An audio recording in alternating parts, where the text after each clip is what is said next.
Sometimes the people who save us when we need it most are the ones the world has given up on. In a moment that will break your heart, a little girl watches helplessly as the man who rescued her is sold like cattle. The giant cowboy Atlas stands, in chains at an auction in Iron Creek. Once a feared outlaw, he became an unlikely hero who saved lives across the frontier. Now ruthless men bid on him like he's property, wanting to use his strength as their weapon. Young Hazel pushes through the crowd, tears in her eyes. She recognizes the man who saved her when her family was killed. Her desperate scream stops. Everything, but will one child's plea be enough to free the giant who became her protector? Before we jump back in, tell us where you're tuning in from. And if this story touches you, make sure you're subscribed, because tomorrow I've saved something extra special for you. The morning sun cast long shadows across Iron Creek as Atlas first rode into town 3 years ago, his massive frame filling the saddle of a horse that seemed too small beneath him. Standing nearly 7 feet tall with shoulders broad as a barn, he was a man carved from the very mountains that ringed the valley. His hands, scarred from countless battles, could snap a man's neck as easily as breaking kindling. Yet those same hands had pulled drowning children from raging rivers and carried wounded travelers to safety. Atlas hadn't always been a protector.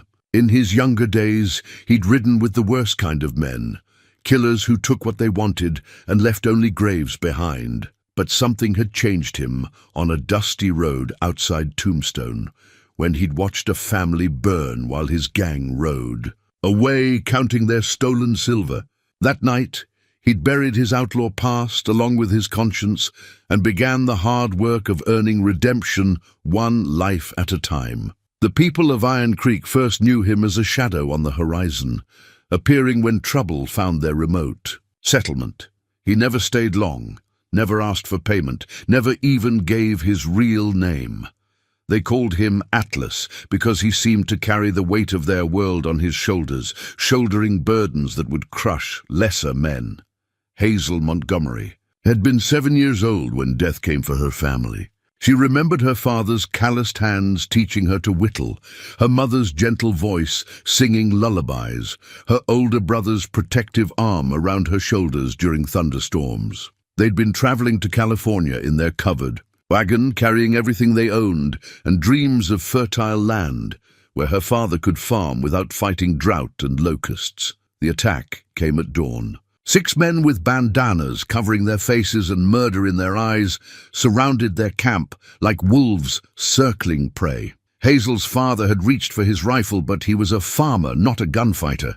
The outlaws cut him down before he could even cock the hammer. Her mother's scream died in her throat as a bullet found its mark. Her brother tried to shield Hazel with his body, but courage was no match for cold steel. Young Hazel had hidden beneath the wagon's false bottom, a secret compartment her father had built for their savings. Through the gaps in the wooden slats, she watched the men search their belongings, taking anything of value and burning the rest. She clutched the small wooden cross her father had carved for her, the only thing left of her family's love, and prayed to God that the monsters wouldn't find her.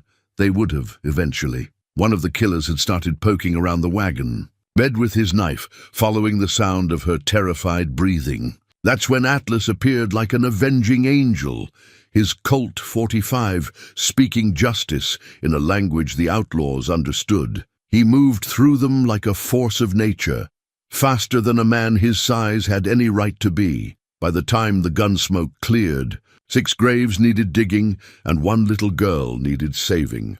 Atlas found her curled in that hiding space, shaking like a leaf in a winter wind. His voice, when he spoke to her, was surprisingly gentle for such a fearsome man. "It's all right now, little one. They can't hurt you anymore." He'd lifted her from that mobile tomb with hands that had just dealt death, yet touched her as carefully, as if she were made of spun glass.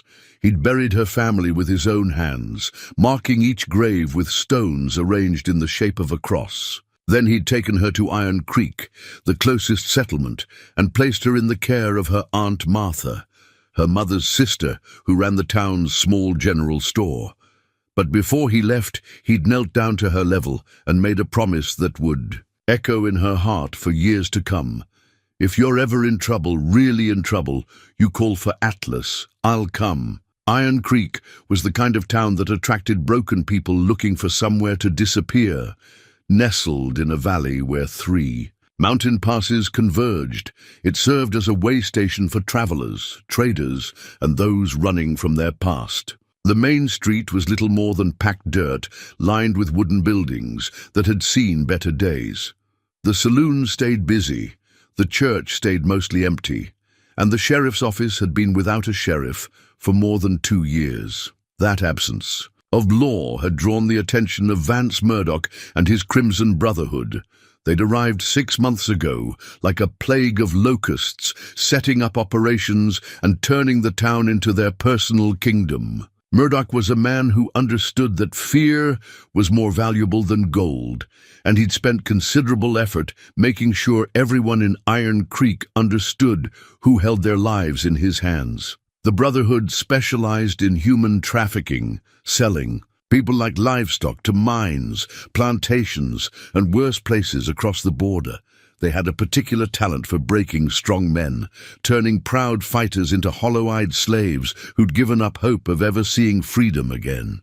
Murdoch took special pleasure in auctions, displaying his human merchandise like prize cattle, while buyers examined them for strength, endurance, and the spark of resistance that might need extinguishing. Atlas had become their greatest prize.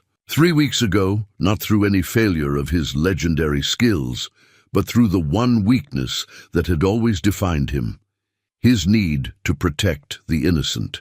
A family had been trapped in a burning cabin, surrounded by Brotherhood riders who'd set the blaze for sport. Atlas could have ridden away, could have chosen safety over sacrifice, but that wasn't who he'd become. He'd charged into their trap to save people he'd never met, knowing full well it might cost him everything. They'd overwhelmed him through numbers and treachery, using the burning family as leverage to force his surrender. Even then, it had taken 20 men to bring him down, and half of them bore scars they'd carry to their graves. But Atlas had yielded when they pressed a gun to a child's head, allowing them to shackle him with chains forged specifically for his massive frame. Now he stood in Iron Creek's dusty main street, a giant reduced to merchandise, while men who dealt in human misery argued over his price. The iron shackles around his wrists had been crafted by a blacksmith who specialized in such things, heavy enough to hold him, with locks that would take more than strength to break. But chains could only bind his body, not his spirit, and as he stood there enduring the humiliation of being sold like a beast, his eyes held no defeat, only the patient watchfulness of a man waiting for his moment. The townspeople of Iron Creek had gathered to watch the spectacle, some out of morbid curiosity, others driven by a guilt they couldn't name. They remembered the stories they'd heard about Atlas, whispered tales of his heroic deeds that had traveled from settlement to settlement like seeds on the wind. But fear of Murdoch's retribution kept them silent, unwilling to risk their own. Safety for a man who'd risked everything for strangers. In the crowd, Hazel stood beside her Aunt Martha, her heart breaking as she recognized the man who'd saved her life. She was 10 now, no longer the terrified child who'd hidden beneath a wagon, but she'd never forgotten the gentle giant who'd appeared when she needed a miracle most. The wooden cross her father had carved still hung around her neck, a reminder of love lost and faith maintained through the darkest nights. As the bidding grew more heated and the buyers examined Atlas like a piece of property, Hazel felt something stir within her that she'd thought died with her family. It was courage, pure and simple, the kind that children possess before the world teaches them to be afraid. She looked at the faces around her, neighbors who'd benefited from Atlas's protection, travelers who owed their lives to his intervention, people who knew right from wrong but had forgotten how to act on it. That's when she realized that sometimes it takes a child to remind adults what it means to be brave. The sound that shattered the morning air was unlike anything Iron Creek had heard in years. It wasn't the crack of a whip or the bark of an auctioneer's voice, but something far more powerful, the desperate cry of a child who'd found her voice at the moment when silence would have been safer. "Stop! He saved my life!" Hazel's scream cut through the crowd like a blade, carrying with it every ounce of pain, gratitude, and fury that had been building in her young heart.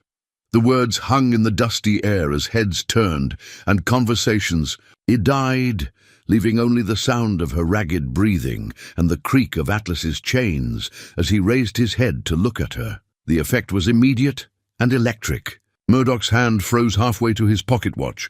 The Mexican buyer stepped back in surprise, and even the most hardened members of the Brotherhood seemed caught off guard by the raw emotion in that child's voice. But it was Atlas's reaction that would be remembered longest by those who witnessed it. The way his granite features softened, the way recognition dawned in his eyes like sunrise breaking over the mountains. "Hazel," he whispered, the name carrying across the sudden silence like a prayer.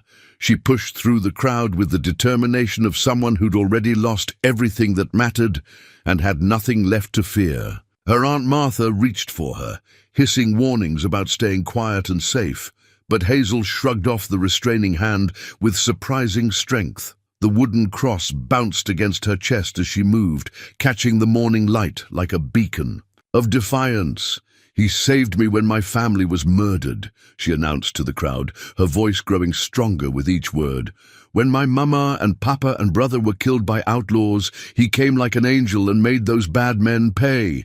He carried me to safety and buried my family with his own hands."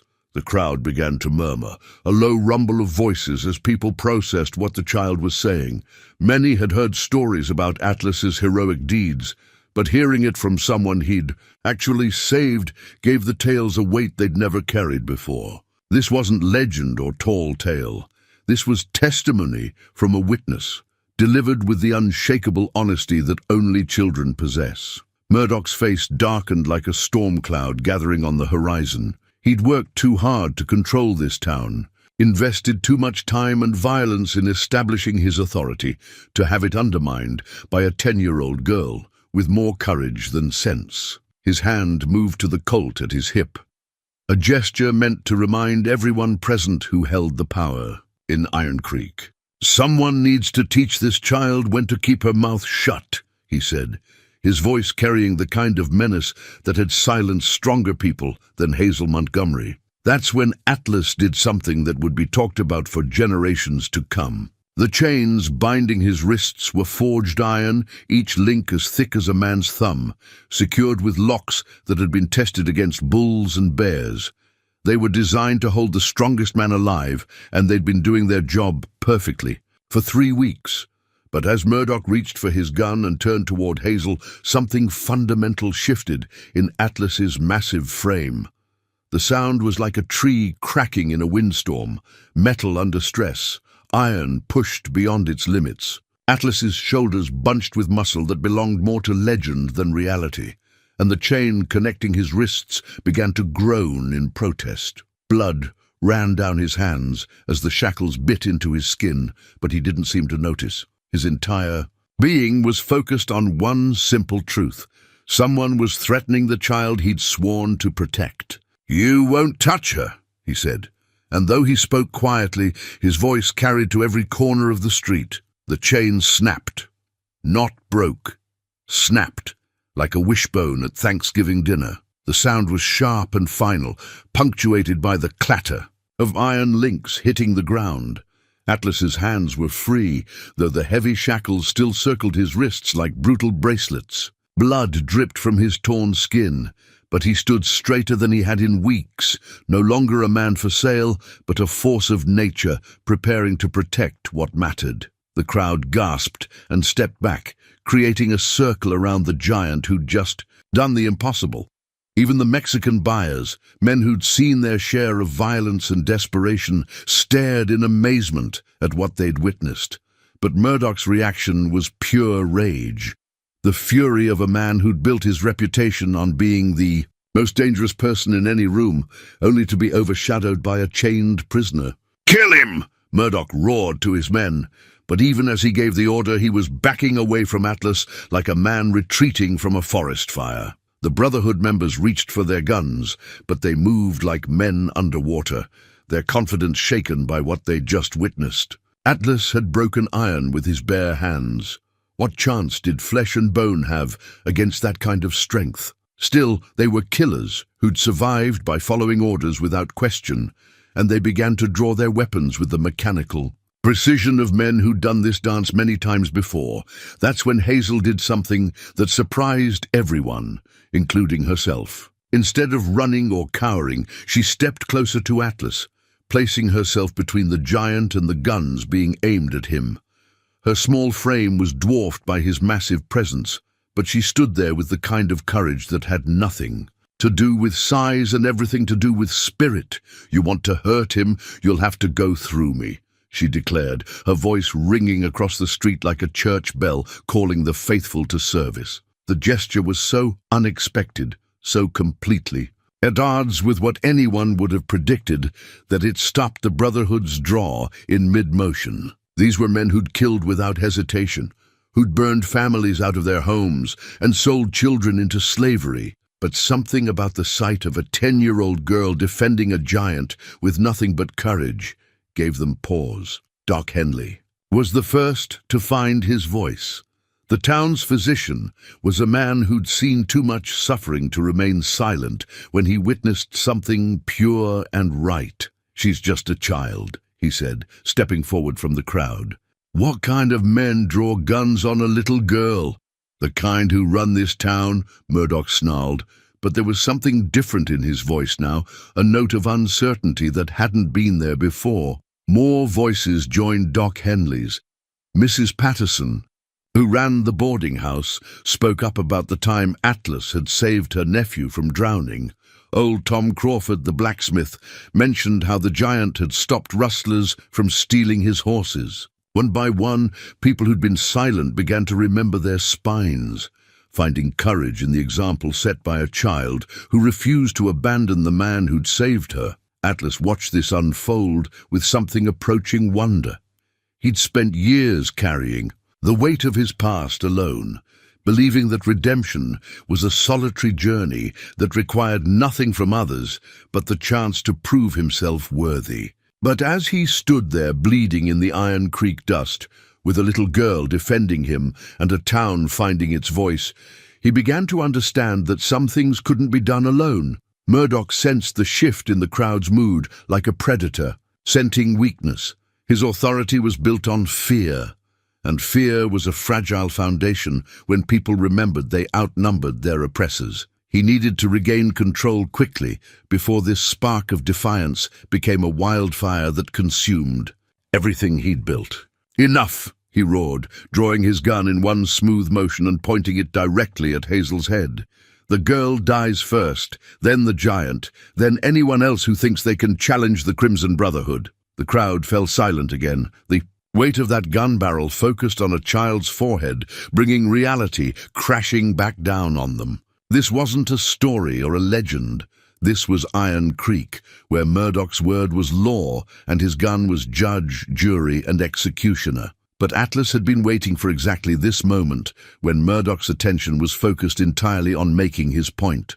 The giant moved faster than physics should have allowed, his massive frame launching forward like a cannonball fired from close range. His still shackled fist connected with Murdoch's gun hand, sending the weapon spinning away into the crowd. The impact drove Murdoch to his knees, his hand hanging at an unnatural angle. Atlas stood over him, breathing hard, blood still dripping from his torn wrists.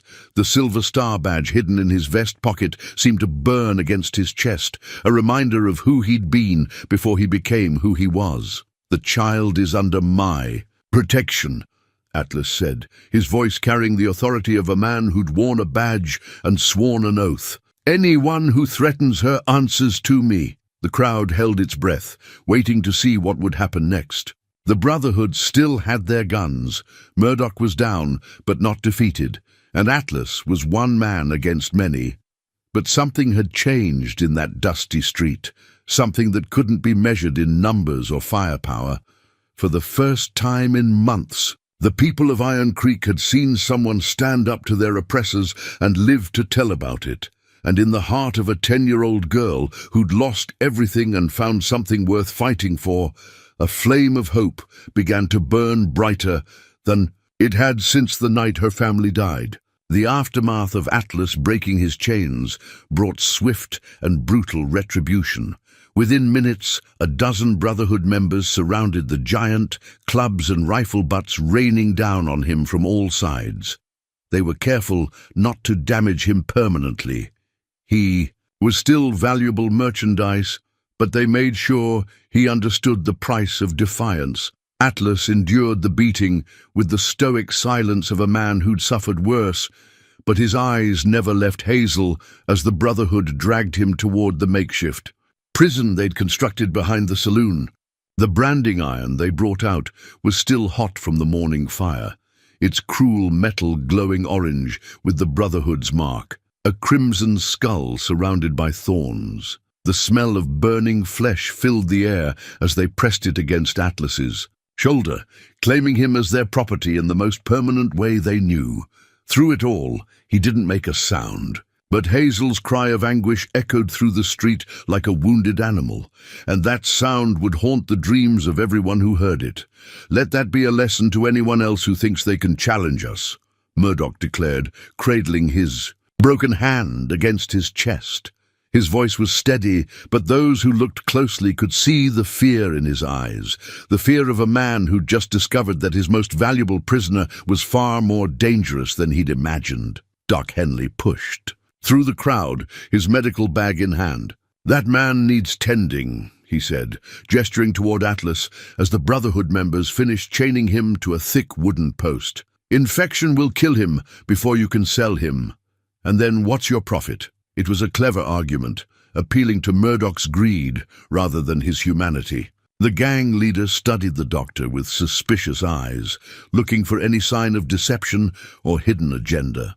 But Doc Henley had spent 30 years learning to school his expression, and his face revealed nothing but professional concern for a patient. "You've got 10 minutes, Murdoch finally growled, "and if you try anything clever, the girl dies first." As Doc Henley approached Atlas with his supplies, he kept his movements slow and deliberate, knowing that dozens of eyes were watching his every action. But when he knelt beside the giant to clean his wounds, he spoke in a voice so low that only Atlas could hear. "I knew your father," he whispered, dabbing antiseptic on the brand mark. "Samuel Morgan was a good man, a good sheriff. He'd be proud of what you just did." Atlas's head snapped up, his eyes meeting the doctor's for the first time. "You knew—" "Shh," Doc Henley warned, glancing around to make sure no one was listening. "We'll talk later, but know this, you're not alone in this town. There are more of us than you might think who remember what it means to stand for something." While the doctor worked, Hazel found herself surrounded by her neighbors, people she'd known her entire life, but who suddenly seemed like strangers. Mrs. Patterson pulled her aside, her face creased with worry and something that might have been shame. "Child, you can't go stirring up trouble like that," she said, her voice carrying the weight of genuine concern. "Murdoch's not the kind of man who forgives and forgets. You've painted a target on your back and on all of ours." But Hazel's response surprised the older woman. Instead of the frightened compliance they expected, they saw something in her eyes that hadn't been there before, a steel that belonged to someone much older, tempered by loss and hardened by purpose. "He saved my life," she said simply. "How? Can I do less for him?" Those words spread through the crowd like ripples in a pond, reaching ears that had grown accustomed to accepting injustice as the natural order of things. But hearing such conviction from a child who'd already lost everything made some of them remember what they'd forgotten, that courage wasn't about being unafraid, but about acting despite the fear. Old Tom Crawford was the first to speak up. The blacksmith was built like a tree stump, with arms like iron bands, and a voice that could carry across a thunderstorm. "The girl's got a point," he rumbled, loud enough for half the street to hear. "Man saves your life, you owe him something." Easy words when you're not the one with a gun pointed at your head. Someone muttered from the back of the crowd. "Been there, Tom replied without hesitation. Atlas pulled me out of a mine cave in 2 years back. Wasn't no gun at my head then, just a mountain trying to bury me alive. He could have kept riding, but he didn't. More voices began to join the conversation, tentative at first, but growing bolder as people realized they weren't alone in their debt to the giant. Sarah Mills talked about how Atlas had stopped her wagon from going over a cliff during a storm. Jack Murphy described the time the giant had faced down 5 claim jumpers who were trying to steal his gold mine. Story after story emerged from the crowd, each one adding weight to the growing realization that Atlas had touched more lives in Iron Creek than anyone had imagined. But it was Father Miguel's arrival that truly changed the tenor of the gathering. The old priest moved through the crowd like Moses parting the Red Sea, his weathered hands carrying a worn leather Bible that had seen more frontier towns than most men saw in a lifetime. His hair was white as mountain snow, his back bent from years of carrying other people's sorrows, but his eyes still burned with the fire of absolute conviction. "What manner of men are we?" he asked in a voice that carried to every corner of the street, that we stand idle while evil prospers in our midst. The Brotherhood members shifted uncomfortably at his words, their hands moving toward their weapons. But Murdoch held up his good hand, staying their action. Killing a priest would bring the kind of attention his operation couldn't afford, and he was smart enough to know that martyrs were more dangerous than living men.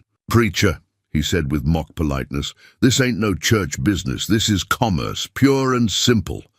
Father Miguel's response carried the weight of divine authority. When human beings are bought and sold like cattle, it becomes God's business, and therefore it becomes mine.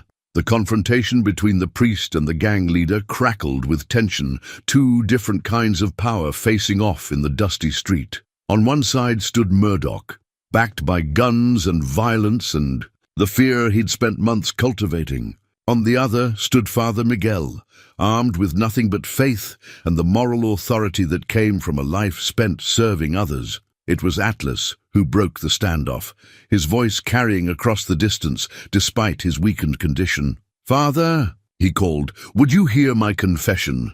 The request caught everyone off guard. In all the stories told about Atlas, no one had ever mentioned him being a religious man. But Doc Henley, still tending to his wounds, understood what the giant was really doing, buying time, creating space for something larger to develop. Father Miguel approached the post where Atlas was chained, his Bible clutched in his weathered hands. "My son," he said gently, "what weighs upon your soul?" Atlas looked out at the crowd, his eyes finding Hazel among the faces. "I've killed men, Father.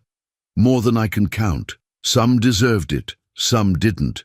But all of them had families who loved. In them, I carry their ghosts with me every day. And what do you seek from God?" "Not forgiveness," Atlas replied, surprising everyone within earshot. "I don't deserve that. But I want to know if a man's last acts can outweigh his first ones, if what you do at the end matters more than what you did at the beginning." Father Miguel's answer rang across the street like a church bell calling the faithful home. "Every day is a chance for redemption, my son. Every choice is an opportunity to be better than we were. God judges not just our sins, but our willingness to rise above them." As the priest spoke those words, something shifted in the crowd. People who'd been looking at the ground began to lift their heads. Neighbors who'd avoided eye contact started to see each other clearly, and in the heart of a 10-year-old girl who'd already learned that life was cruel and unfair, hope began to bloom like a desert flower after rain. But hope they were all about. To learn was a dangerous thing in a town ruled by men who profited from despair. Father Miguel's arrival marked a turning point that Murdoch recognized immediately. The gang leader had built his empire on the principle that fear was stronger than faith. But he'd never tested that theory against a man who'd spent 40 years bringing hope to hopeless places. As the priest's words echoed through the street, Murdoch saw something in the crowd's faces that made his blood run cold, the look of people remembering they had souls worth defending. "Enough of this religious nonsense," he declared. stepping forward with his good hand resting on his gun. "You've had your little prayer meeting. Now it's time to get back to business." But Father Miguel didn't retreat. Instead, he opened his weathered Bible and began to read in a voice that had comforted the dying and married the living across a dozen frontier towns. "And the Lord said, 'Is not this the fast that I choose? To loose the bonds of wickedness, to undo the straps of the yoke, to let the oppressed go free, and to break every yoke?'" The words hit the gathered crowd like stones thrown into still water, creating ripples that spread outward in ways Murdoch couldn't control. These were people raised on scripture, who'd learned right from wrong at their mother's knees before the harsh realities of frontier life had taught them to compromise their principles for survival. Doc Henley finished bandaging Atlas's wounds and stood slowly, his medical bag in hand. But before he could step away, Atlas spoke to him in that same low whisper, words meant for the doctor's ears alone. "Check my left boot," the giant murmured.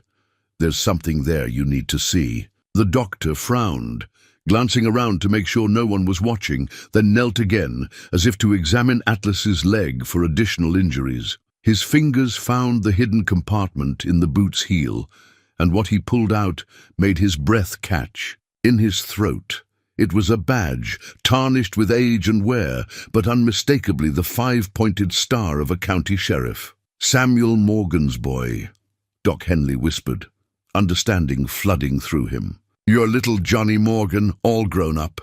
Atlas nodded slightly. "Thought that name died with my family. Been Atlas so long, I almost forgot who I used to be." The revelation hit Doc Henley like a physical blow. He remembered Johnny Morgan as a serious boy who'd followed his sheriff father around like a faithful hound, learning about justice and law from a man who'd embodied both. Samuel Morgan had been gunned down by rustlers when Johnny was 16, and the boy had disappeared into the wilderness, presumably dead. Instead, he'd become Atlas, and before that, he'd become something much darker. "Your father never gave up looking for you," Doc Henley said quietly. "Even after the stories started reaching us about John Morgan the outlaw, he refused to believe you'd gone bad. Said his boy just needed to find his way home." The pain that crossed Atlas's face was worse than any physical wound the Brotherhood had inflicted. "I did go bad, Doc. Did things that would make him ashamed to call me son. Took me years to remember his lessons about protecting people instead of preying on them." While this quiet conversation unfolded, Hazel was discovering that her act of courage had inspired others in ways she'd never expected. Children who'd been taught to stay silent and invisible began gathering around her, drawn by something they recognized but couldn't name, the power that came from refusing to accept injustice as inevitable. Timothy Walsh, barely 8 years old, tugged on her sleeve with urgent fingers. "My papa says Atlas helped find his lost cattle last winter, says we would have starved without them." Little Mary Donovan, her face streaked with tears, added her own testimony. "He carried me home when I got lost in the mountains. Mama says he saved me from the wolves." One by one, the children of Iron Creek began sharing their own stories or tales they'd heard from their parents. And with each story, the adults listening began to see Atlas not as the dangerous prisoner Murdoch claimed he was, but as the protector they'd forgotten they needed. Father Miguel watched this gathering of young voices with something approaching amazement. In his long ministry, he'd learned that children often saw truth more clearly than adults, unencumbered by the fears and compromises that clouded mature judgment. "Out of the mouths of babes," he murmured, closing his Bible with reverent hands. But it was Hazel who surprised everyone the most with what she did next. Instead of simply sharing her own story again, she began organizing the other children with the natural leadership that sometimes emerges in the aftermath of great trauma. She sent the fastest runners to spread word throughout the settlement about what was happening, and assigned the older children to watch for any Brotherhood members who might try to silence their testimony. "We have to tell everyone," she declared. with the certainty of someone who'd already lost everything and therefore had nothing left to fear. Everyone needs to know what kind of man Atlas really is. Murdoch watched this children's rebellion with growing unease. He'd dealt with angry men and frightened women before, but children were unpredictable in ways that made his usual tactics useless. You couldn't intimidate a 10-year-old the same way you could intimidate a grown man with a family to protect, and killing children brought the kind of attention that even the Crimson Brotherhood wanted to avoid. His solution was typically brutal in its simplicity. "Bring me the girl," he ordered his men. "Time to teach these people what happens when they forget their place." But before any of the Brotherhood members could move toward Hazel, something unexpected happened. The adults in the crowd, people who'd been cowed into submission for months, suddenly found themselves moving between the armed men and the children. It wasn't planned or coordinated, just an instinctive response to protect their young. But the effect was electric. Mrs. Patterson, who'd been urging caution just minutes before, stepped directly in front of Hazel with her arms outstretched. Tom Crawford moved to shield Timothy Walsh, his massive frame creating a wall of muscle and determination. Doc Henley positioned himself between the Brotherhood and little Mary Donovan, his medical bag held like a shield. The transformation was remarkable to witness. These were the same people who'd watched Atlas's auction in fearful silence, but the threat to their children had awakened something primal and powerful within them. Suddenly, they weren't isolated individuals trying to survive Murdoch's reign of terror. They were a community protecting its own. Father Miguel stepped forward, his Bible held high. "Any man who would harm a child in the house of the Lord will face divine judgment," he proclaimed, his voice carrying the authority of someone who'd never doubted the righteousness of his cause. "And I promise you, that judgment will be swift and final." For the first time since arriving in Iron Creek, Murdoch found himself facing organized resistance. Not the desperate violence of cornered individuals, but the unified opposition of people who'd remembered what they were willing to fight for. His hand moved toward his gun, but he hesitated, calculating odds that had suddenly shifted in ways he didn't like. Atlas watched this unfold from his chains with something approaching wonder. For 3 years, he'd carried the burden of protecting people alone, believing that redemption was a solitary journey that required nothing from others. But as he watched a community find its courage in defense of its children, he began to understand that some battles could only be won together. "Doc," he called quietly, his voice carrying just far enough to reach Henley's ears, "there's more you need to know. This isn't just about me or even just about Iron Creek. Murdoch's got plans that'll hurt a lot more people before he's done." The doctor moved closer, pretending to check Atlas's restraints, while the giant continued in that low whisper. "Mexican. Buyers aren't here for just one man. They're setting up a whole network, turning frontier towns into hunting grounds for slaves. Iron Creek's just the beginning." The revelation sent ice through Doc Henley's veins. If what Atlas was saying was true, then Murdoch's operation wasn't just a local problem. It was a cancer that would spread across the territory, turning every isolated settlement into a marketplace for human misery. But before he could respond, the sound of approaching hoofbeats echoed through the street. A dozen riders were coming hard from the north, dust clouds rising behind them like storm clouds on the horizon. Murdoch's face lit up with vicious satisfaction as he recognized the newcomers. "Well, well," he said, his confidence returning like a tide coming back to shore. "Looks like my Mexican friends brought some reinforcements. Hope you folks enjoyed your little rebellion because it's about to come to an end." As the riders drew closer, the people of Iron Creek found themselves caught between the Brotherhood they'd finally found the courage to resist, and new enemies whose intentions were written in the dust clouds they left behind. But in the heart of a 10-year-old girl who'd already faced the worst life could offer, determination burned brighter than fear. The real battle for Iron Creek was about to begin. The riders who thundered into Iron Creek weren't Mexican slavers as Murdoch had hoped, but something far more dangerous.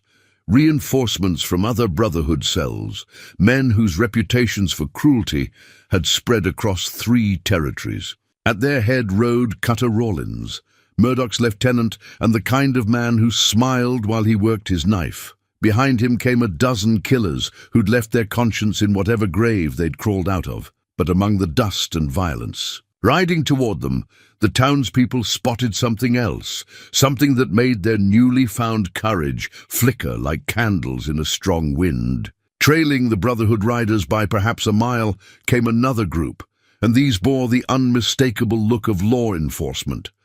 A federal marshal's badge caught the sunlight, and suddenly everyone understood that Iron Creek was about to become the center of a much larger storm. "Looks like someone's been talking to the wrong people," Murdoch snarled, his eyes scanning the crowd with deadly intent. "Won't matter much longer. Cutter knows how to clean up loose ends." Atlas tested his restraints, again, feeling the chains bite deeper into his already wounded wrists. The fresh pain cleared his head, sharpening his focus to a razor's edge. Whatever was about to happen, he needed to be ready. The badge hidden in his boot seemed to burn against his leg, a reminder of oaths sworn and duties that transcended personal safety. Father Miguel continued to stand between the Brotherhood and the children, his Bible held like a shield of faith.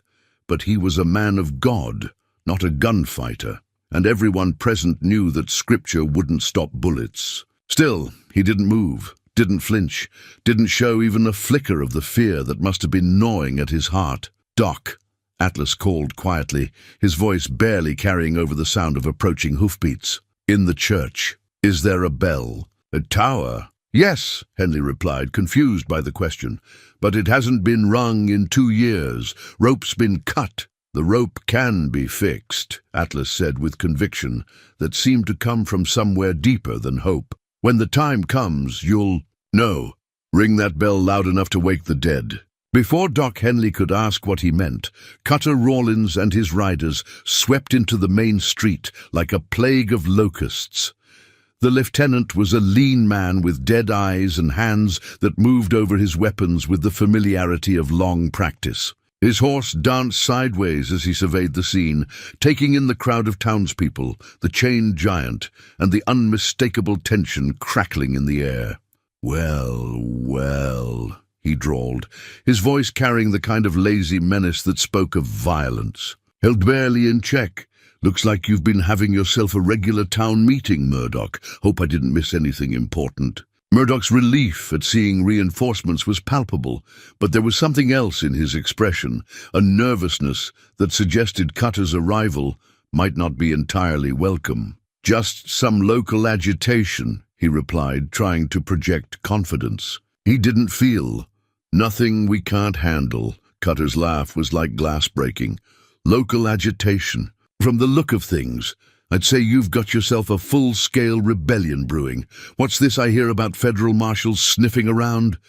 The question hung in the air like smoke from a gun barrel, and suddenly everyone understood that Murdoch wasn't the highest authority in the Brotherhood's hierarchy.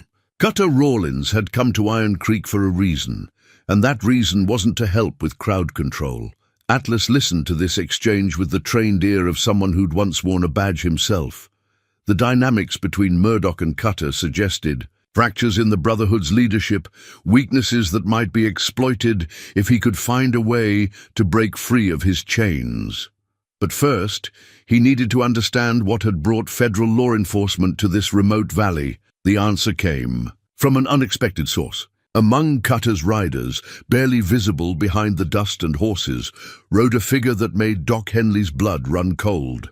It was Jenkins, the telegraph operator who'd fled Iron Creek 3 weeks ago, supposedly heading to California for his health. Apparently, his real destination had been the territorial marshal's office, and his real purpose had been to report what he'd witnessed. "Jenkins, you backstabbing snake!" Murdoch snarled, his hand moving toward his gun. "Should have known you'd run crying to the law first chance you got." The telegraph operator looked sick with fear, but he held his ground. "What you people are doing is wrong," he said, his voice shaking but determined. "Selling human beings like livestock, terrorizing decent folks. Someone had to put a stop to it." Cutter's response was swift and brutal. His Colt cleared leather faster than most men could blink, and Jenkins toppled from his saddle before the sound of the gunshot had finished echoing off the mountains. The telegraph operator hit the ground hard and lay still, his mission to bring justice to Iron Creek, ending in the same dust where Atlas had been auctioned like cattle. The crowd gasped and shrank back from this casual display of murder, but Hazel surprised everyone by stepping forward instead of retreating. Her young face was pale but determined, her father's wooden cross clutched in her small fist, like a talisman against evil. "You're monsters," she said, her child's voice carrying clearly in the sudden silence. "All of you. But monsters don't win. Not in the end. Good people always find a way to fight back." Cutter turned his attention to her with the kind of predatory focus that made Atlas strain against his chains with renewed fury. "Well now," the killer said, swinging down from his saddle with liquid grace. "Looks like someone needs to teach this little girl some manners." That's when something extraordinary happened. The silent church bell in the tower above them began to ring. Not the measured tolling of a call to worship or the frantic clanging of a fire alarm, but something else entirely. A rhythm that spoke of defiance and determination, a sound that carried across the valley like a war cry. Someone had climbed the tower and fixed the rope, and now the bronze voice of the bell was calling Iron Creek to battle. The effect on the townspeople was electric. Heads lifted, backs straightened, and suddenly they weren't just a frightened crowd anymore. They were a community under siege, responding to a call they'd been waiting to hear without knowing it. The bell's voice seemed to awaken something that had been sleeping in their hearts, something that remembered what it meant to stand together against darkness. Atlas smiled grimly as the bell continued its defiant song. He'd sent Hazel's friend, Timothy, to the church during the confusion of the crowd, trusting a child's nimble fingers to accomplish what adults had thought impossible.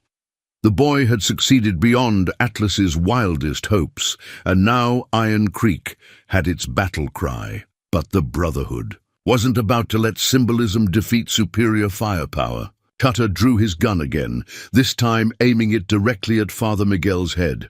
"Someone shut that damn bell up, or the priest dies right here." The demand created a moment of perfect tension, with the fate of the town hanging in the balance, of a child's courage and an old priest's faith. But before anyone could move, the sound of approaching hoofbeats announced the arrival of the federal marshals, their badges glinting in the afternoon sun like stars come down to earth. At their head rode Marshal Wade Harrison, a man whose reputation for honesty was matched only by his skill with a gun. He took in the scene with the practiced eye of someone who'd seen too much violence and injustice to be easily shocked, but even he seemed taken aback by the brazen display of brutality he'd encountered. "Gentlemen," he said, his voice carrying the authority of federal law, "I believe you have something that belongs to the people of the United States. Several somethings, if my reports are accurate." The confrontation that had been building all morning finally reached its breaking point. On one side stood the forces of law and order, backed by the moral authority of justice and the desperate courage of ordinary people pushed too far. On the other side stood the Brotherhood, armed with superior numbers and the ruthless willingness to do whatever it took to protect their profitable operation. In the middle, chained to a post like a sacrifice to whatever dark gods the Brotherhood served, Atlas tested his restraints one more time. The shackles were still locked, the chains still holding, but something had changed in the giant's demeanor. The bell's song seemed to have awakened not just the town's courage, but something deeper and more dangerous in the man they'd tried to reduce to merchandise. As the church bell continued its defiant tolling and federal marshals faced off against human traffickers in the dusty main street, one thing became crystal clear to everyone present. Iron Creek's long nightmare was about to end one way or another. The only question was how many good people would pay the price for that ending. The standoff in Iron Creek's main street stretched like a bowstring drawn to its breaking point. Marshal Harrison and his deputies faced the Brotherhood across 30 yards of dust that might as well have been a chasm between two different worlds. One, where law meant something, and another where power came from the barrel of a gun. Cutter Rawlins kept his weapon trained on Father Miguel's head, but his eyes never left the federal marshals. "Don't know what lies you've been fed, Marshal, but this is all legal and proper. We're conducting legitimate business here." Legitimate business? Harrison's voice carried the dry humor of a man who'd heard every excuse criminals could invent. "Is that what you call selling human beings at auction? Because where I come from, we call that slavery. And last I checked, that particular institution was abolished some years back." The conversation gave Atlas precious seconds to work at his restraints, using techniques he'd learned during his darker days when escape often meant the difference between life and death. The shackles were expertly crafted, but even the best metalwork had weaknesses if you knew where to look. The repeated strain he'd put on the chains had created hairline fractures in one of the links, invisible to casual inspection but growing wider with each careful twist of his massive wrists. Doc Henley positioned himself closer to Atlas, ostensibly to check on his patient, but really to provide cover for the giant's escape attempt. As he pretended to examine the brand on Atlas's shoulder, he whispered urgently, "Whatever you're planning, you better do it soon. This powder keg's about to blow." Atlas nodded slightly, feeling the damaged chain link beginning to give way. But he needed more time, and more importantly, he needed the attention of every Brotherhood member focused elsewhere when he made his move. The solution came from an unexpected source. Hazel herself. The 10-year-old girl stepped forward into the no-man's land between the two armed groups, her father's wooden cross held high like a banner of defiance. Every adult present wanted to pull her back to safety, but she moved with the kind of determination that brooks no interference. "My name is Hazel Montgomery," she announced, her young voice carrying clearly across the street. 3 years ago, Atlas saved my life when outlaws murdered my family. Today, I'm going to save his." The simple declaration sent shockwaves through both groups. Here was a child walking into the middle of a gunfight, armed with nothing but courage and conviction, speaking truth to power in a way that made grown men feel ashamed of their own cowardice. Marshal Harrison's expression softened as he looked at the brave little girl. "Miss Montgomery, you need to step back and let us handle this." "No, sir," Hazel replied with polite but absolute firmness. "Adults have been handling things around here for months, and look how that turned out. Sometimes it takes a child to remind everyone what's right and what's wrong." Gutter's face twisted with rage at being lectured by a 10-year-old. "Someone shut this brat up before I—" He never finished the threat. Atlas had been waiting for exactly this moment when the killer's attention wavered from his weapon to his words. The damaged chain link finally snapped under the giant's relentless pressure, freeing one massive hand. Before anyone could react, Atlas grabbed the post he'd been chained to and wrenched it from the ground with a display of strength that defied belief. The 8-foot wooden beam came free in an explosion of splinters and dirt, and Atlas wielded it like a club as he charged toward Cutter with the fury of a man who'd endured too much for too long. The killer tried to swing his gun away from Father Miguel, but Atlas was already inside his guard, the makeshift weapon connecting with Cutter's ribs with a sound like breaking kindling. The impact sent Cutter flying backward into his horse, which reared and bolted in terror. Other Brotherhood members scrambled for cover as Atlas continued his rampage, the wooden post clearing a path through their ranks like a scythe through wheat. But even as he fought, his eyes never left Hazel, making sure she stayed clear of the violence he'd unleashed. Marshal Harrison and his deputies took advantage of the chaos to advance, their badges gleaming as they moved with the coordinated precision. of men who'd worked together in dangerous situations before. "Federal marshals!" Harrison shouted over the sound of gunfire and splintering wood. "Anyone who surrenders now will be treated fairly under the law." Some of the Brotherhood members, faced with the choice between a fair trial and certain death at Atlas's hands, threw down their weapons and raised their hands. But others, led by Murdoch despite his broken hand, chose to fight rather than face justice for their crimes. The battle that erupted in Iron Creek's main street was unlike anything the town had ever seen. Federal lawmen exchanged gunfire with human traffickers, while a giant wielding a fence post carved through their ranks like an avenging angel. The townspeople, inspired by Hazel's courage and Atlas's example, joined the fight with whatever weapons they could find. Shovels, hammers, even rolling pins became instruments of liberation in the hands of people who'd finally remembered what they were fighting for. Father Miguel, freed from Cutter's threat, rallied the non-combatants to safety while the church bell continued its defiant tolling.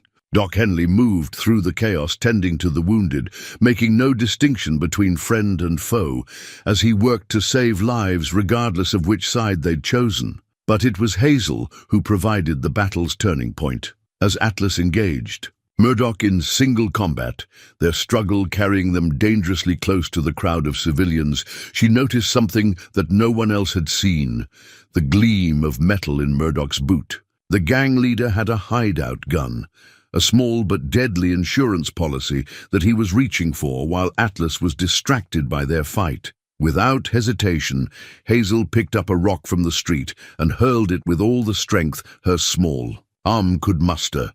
The stone struck Murdoch's hand just as he drew the concealed weapon, sending the gun spinning away into the dust. The gang leader looked at her with murderous rage, but Atlas used that moment of distraction to end their fight, with a blow that sent Murdoch crashing into the saloon's front wall. As the dust settled and the last of the gunfire faded, an eerie quiet descended on Iron Creek. Bodies lay scattered in the street, some moving, some still, while survivors on both sides tried to process what had just happened. The Crimson Brotherhood, which had terrorized the territory for months, lay broken and defeated in the place where they'd thought themselves untouchable. Atlas stood in the center of the battlefield, the wooden post finally broken in his massive hands, his chest heaving with exhaustion and pain. Blood ran from dozens of wounds, and the brand on his shoulder had torn open during the fight, but he was alive and free. More importantly, the people he'd sworn to protect were safe. Marshal Harrison approached him cautiously, his gun holstered but his hand ready to draw if necessary. "Sir, I'm going to need you to come with me. There are questions that need answering and procedures that need to be followed." Atlas nodded wearily, understanding that his fight wasn't over even though the shooting had stopped. "I know, Marshal, but first, there's something you need to see." Reaching into his boot with fingers that shook from exhaustion, Atlas pulled out the tarnished badge that had belonged to his father.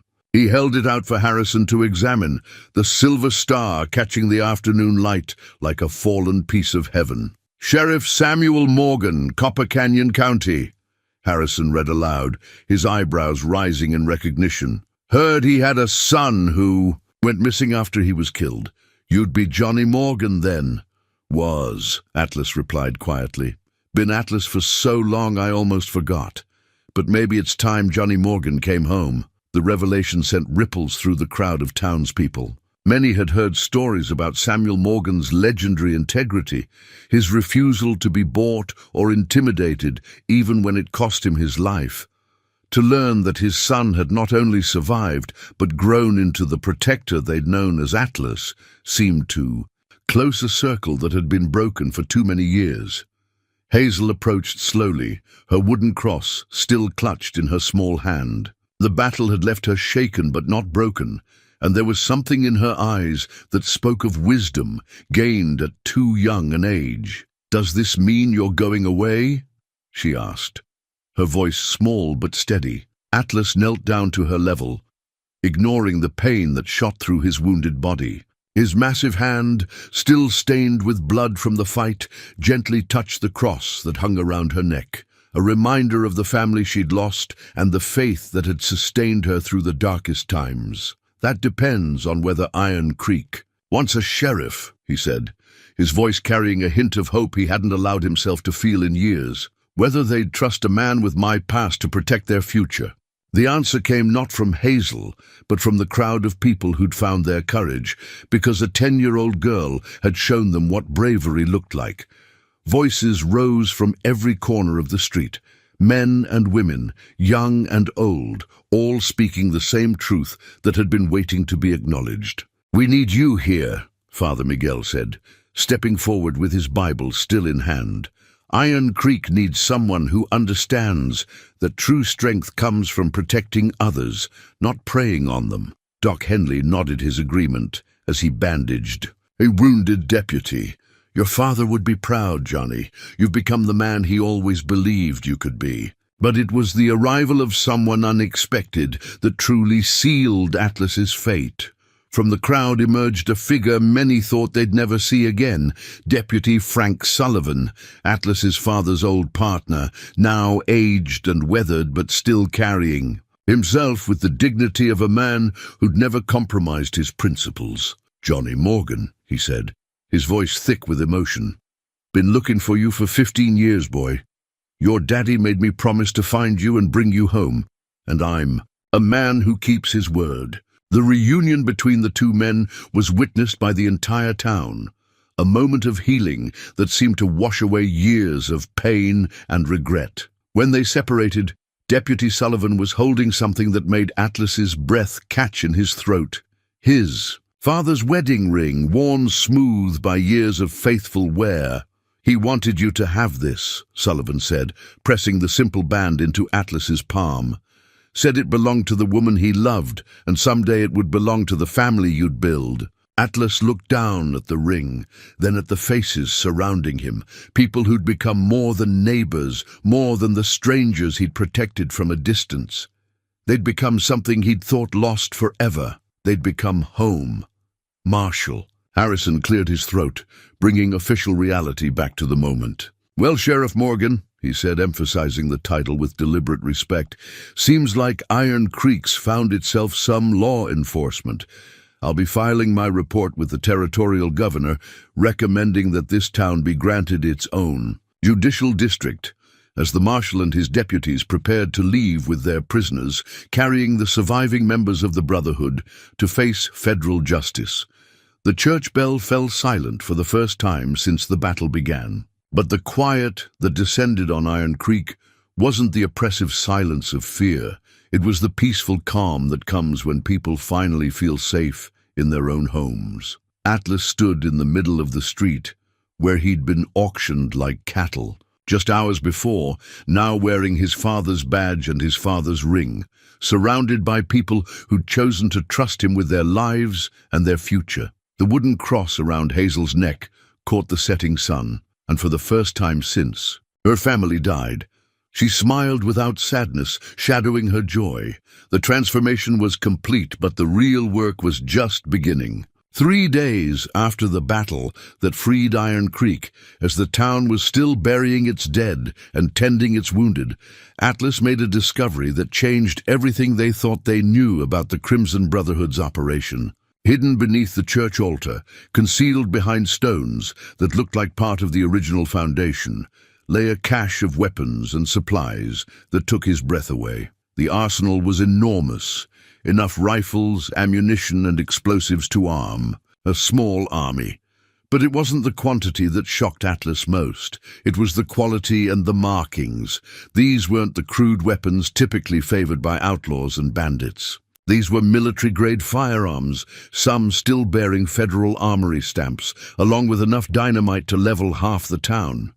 "Doc, you need to see this," Atlas called, his voice echoing strangely in the church's stone confines. As Henley descended into the hidden chamber, his medical bag forgotten in favor of the lantern that cast dancing shadows on the carefully organized stockpile. "Sweet Mother of God," the doctor whispered, running his fingers over weapons that were worth more than most men saw in a lifetime. How long has this been here? Atlas was examining a wooden crate that bore markings he recognized from his days, wearing a badge. According to these shipping labels, some of this has been here for 2 years. But here's the thing, Doc. I put it here. The confession hung in the air like smoke from a gun barrel. Doc Henley turned to stare at the giant who'd become their sheriff, trying to reconcile what he was seeing with what he thought he knew about the man. When I was still running from my past, Atlas continued, his voice heavy with the weight of old decisions, I came through Iron Creek on a supply run. There were rumors about federal marshals closing in on the gang I was with, and I needed somewhere to stash our take from an army payroll robbery. This church seemed like the safest place.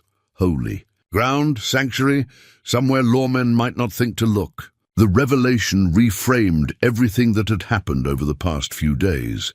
Atlas hadn't been a random victim of the Brotherhood's slave trade. He'd been their deliberate target, captured not for his fighting skills, but for his knowledge of where a fortune in stolen weapons lay hidden. They knew, Atlas said, the pieces falling into place with sickening clarity. Murdoch and his people, they knew about this cache all along. That's why they set up operations here, why they were so determined to break me. They needed the location of this arsenal to expand their operation across the entire territory. Docky. Henley sank onto a crate of rifle ammunition, overwhelmed by the implications. You mean to tell me that everything we went through, the auction, the torture, the battle, all of it was just to get you to reveal where you'd hidden stolen weapons? Not just any weapons, Atlas replied grimly, pointing to markings on several crates that bore the Federal Eagle. These came from the raid on Fort Morrison 3 years ago. 20 soldiers died defending this shipment, including the paymaster and his family. I was part of the gang that killed them. The weight of that admission settled on both men like a shroud. Atlas had spent years trying to atone for his past, saving lives to balance the scales of justice, but the blood on his hands was deeper and darker than anyone in Iron Creek had imagined. There's more, Atlas continued, his voice growing quieter as he revealed secrets he'd carried alone for too long. The Brotherhood didn't capture me by accident or luck.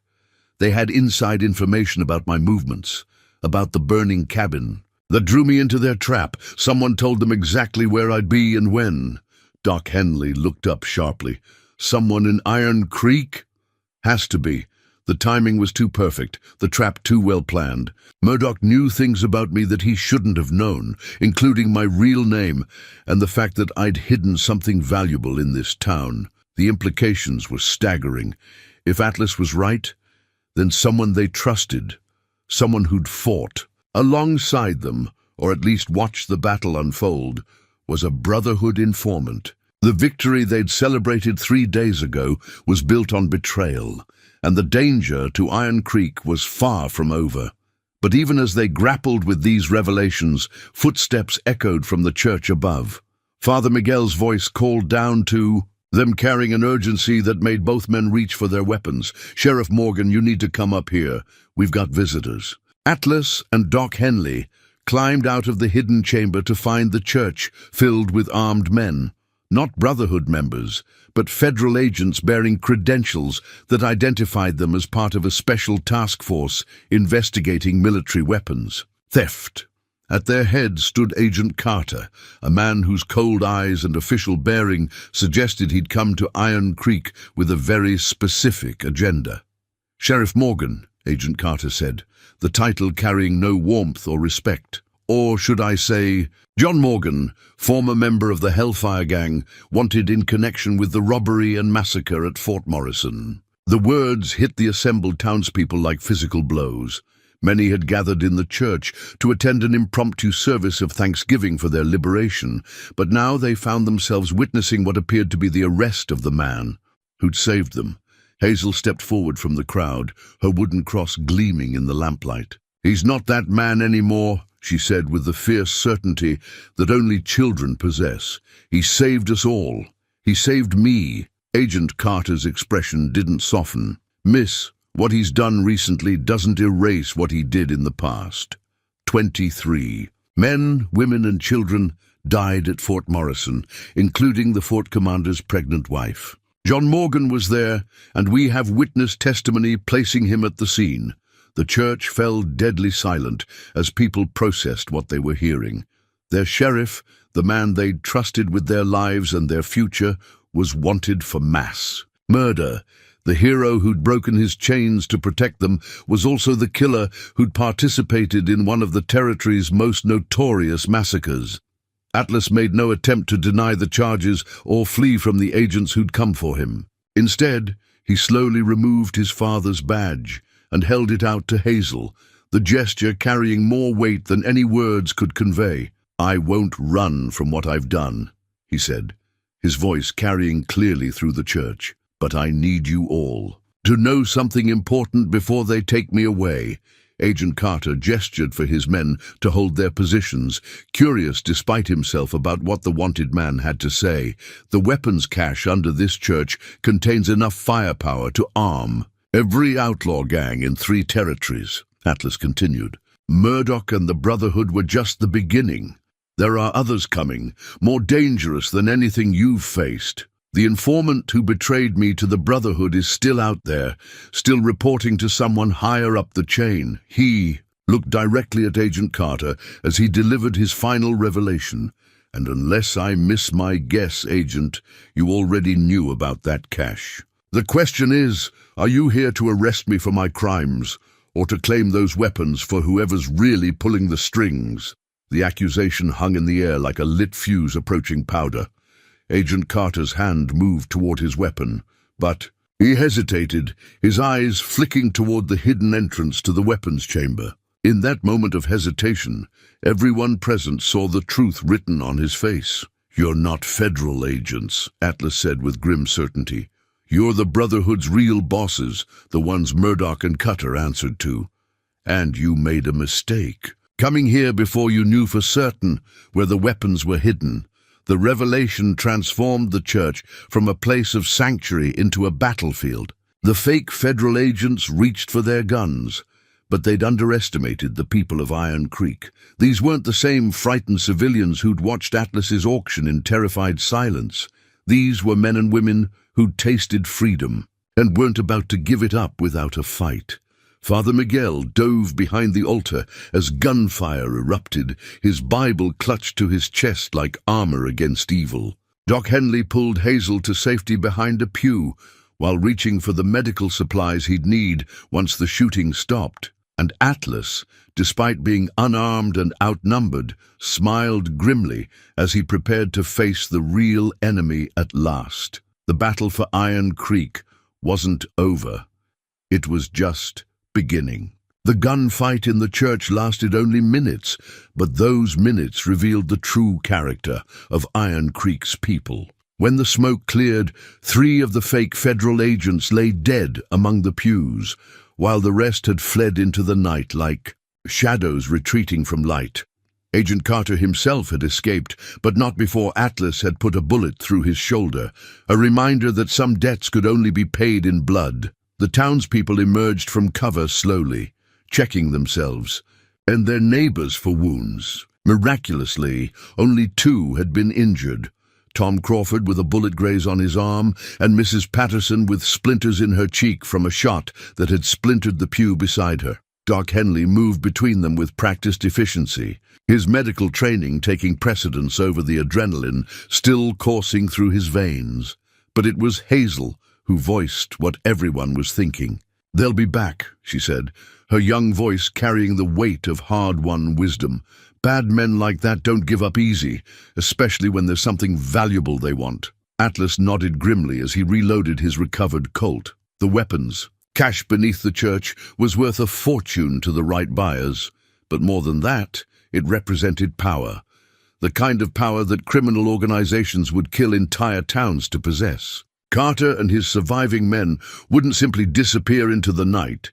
They'd regroup, gather reinforcements, and return in greater numbers. "How long do you think we have?" Father Miguel asked, clutching his bullet-torn Bible to his chest. "The Old Priest had found new reserves of courage during the fight, proving that sometimes the meek inherited the earth by refusing to give it up without a battle. "Not long," Atlas replied, checking his father's watch, a habit he'd maintained even during his outlaw years.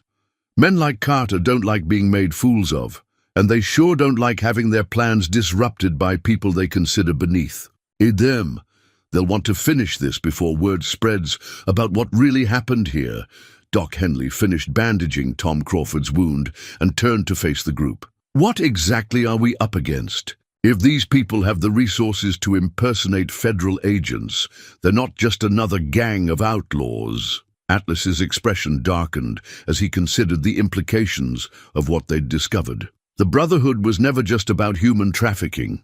They were the advanced scouts for something much larger, a criminal empire that's been systematically taking control of frontier towns throughout the territory. The weapons, the slaves, the intimidation.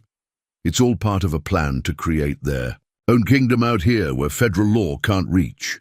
The revelation sent chills through the assembled townspeople. They'd thought they were fighting for their freedom from local thugs, but they were actually standing in the path of an organization with resources and ambitions far beyond anything they'd imagined. "So what do we do?" Hazel asked, her wooden cross catching the lamplight as she moved closer to Atlas. Despite everything she'd learned about his past, her faith in him remained unshaken, perhaps because she understood better than most that people could change, that redemption was possible even for those who'd fallen furthest from grace. Atlas was quiet for a long moment, weighing options that all seemed to lead to violence and death. Finally, he looked up at the faces surrounding him, people who'd chosen to trust him despite knowing about his criminal past, people who'd stood with him when it would have been safer to turn away. "We make our stand," he said simply. "Right. Here, right now, tonight, because if we run, they'll just hunt us down one by one. But if we fight, if we show them that Iron Creek won't be taken without a price, maybe we can buy enough time for real federal marshals to arrive." The plan that emerged from their desperate conference was simple in concept, but complex in execution. They would use the church's weapons cache to arm every adult in town, turning Iron Creek into a fortress that could hold off a siege until help arrived. The church bell would serve as their communication system, with different patterns of ringing, conveying different messages to defenders positioned throughout the settlement. But first, they needed to know exactly what they were facing. Atlas assigned the fastest riders to scout the surrounding area, looking for signs of Carter's regrouping forces. What they reported back was both better and worse than expected. The enemy had fewer men than feared, but they were better armed and organized than hoped. "Looks like maybe 20 riders," reported Jake Henderson, a young man who'd inherited his father's talent for moving unseen through rough country. "They've got a wagon with them, probably carrying more weapons or supplies. And Sheriff," he paused, still getting used to using Atlas's title, "they've got someone with them who looks like he knows what he's doing. Military bearing, giving orders like he's used to being obeyed." Atlas felt a chill of recognition. "Describe him." "Tall, lean, missing his left ring finger, scar across his right cheek that looks old. Moved like a man who's been in more fights than he's lost." The description made Atlas's blood run cold. "Colonel Marcus Steele," he whispered, the name carrying weight that made several townspeople step back in alarm. "I thought he was dead." Doc Henley frowned. "Steele? Wasn't he the army officer who was court-martialed for selling weapons to hostile tribes?" "Same man," Atlas confirmed, "and if he's behind this whole operation, we're in more trouble than I thought. Steele's not just a criminal, he's a strategist, someone who knows how to plan campaigns and siege warfare. He won't just attack us head on. He'll find our weaknesses and exploit them." The knowledge that they faced a professional military mind changed everything about their defensive preparations. Atlas began repositioning their defenders, using principles of warfare he'd learned during his brief stint as a deputy before his fall from grace. The church became their command post. its stone walls and elevated position providing both protection and visibility. Father Miguel insisted on remaining in the church despite the danger, arguing that his place was with his flock regardless of the circumstances.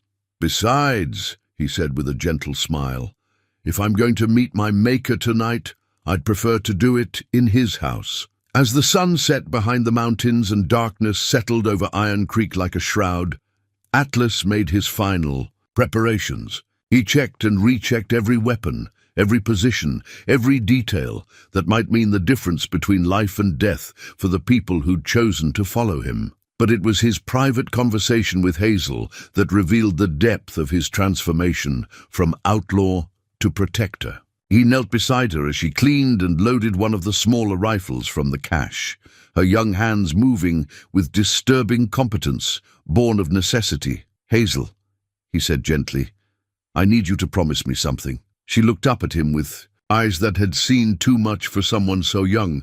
"What is it? If things go bad tonight, if it looks like we're going to lose, I want you to take Doc Henley and Father Miguel and run. Get to the territorial capital, find the real federal marshals, and tell them what happened here." Hazel's response surprised him with its firmness. "No, Hazel, no," she repeated, her voice carrying the same determination that had stopped an auction and started a revolution. "We stand together or we fall together. That's what family does. And like it or not, Sheriff John Morgan, you're family now." The words hit Atlas harder than any bullet ever had. For the first time since his parents died, someone had claimed him as family not because of blood or obligation, but because of choice. The weight of that gift was almost too much to bear, but it also gave him something he'd thought lost forever, a reason to hope for tomorrow. As the church bell began its steady tolling, the signal that enemy forces had been spotted approaching. Iron Creek. Atlas stood and checked his father's Colt one final time. The weapon felt different in his hands now, heavier with the weight of responsibility, but lighter with the knowledge that he was finally fighting for something worthy of the badge he wore. Outside, the sound of approaching hoofbeats echoed through the night like distant thunder.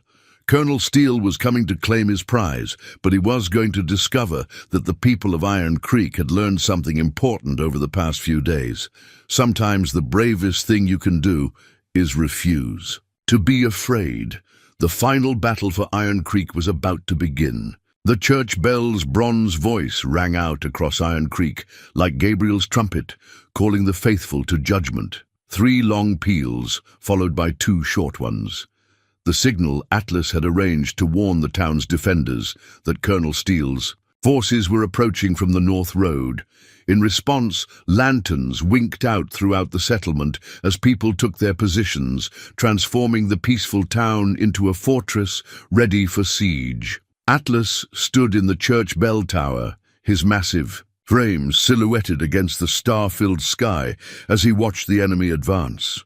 Through his spyglass, a relic from his father's law enforcement days, he could see them clearly. 23 riders moving in perfect military formation, their discipline evident even in darkness. At their head rode Colonel Marcus Steele himself, unmistakable despite the years that had passed since their paths last crossed. "Just like old times, eh, Johnny?"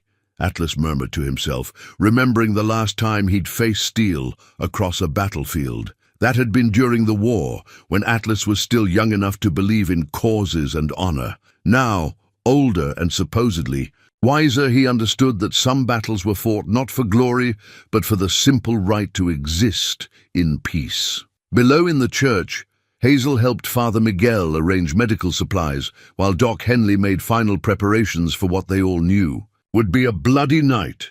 The 10-year-old moved with a composure that would have been remarkable in an adult, her wooden cross gleaming in the lamplight as she worked.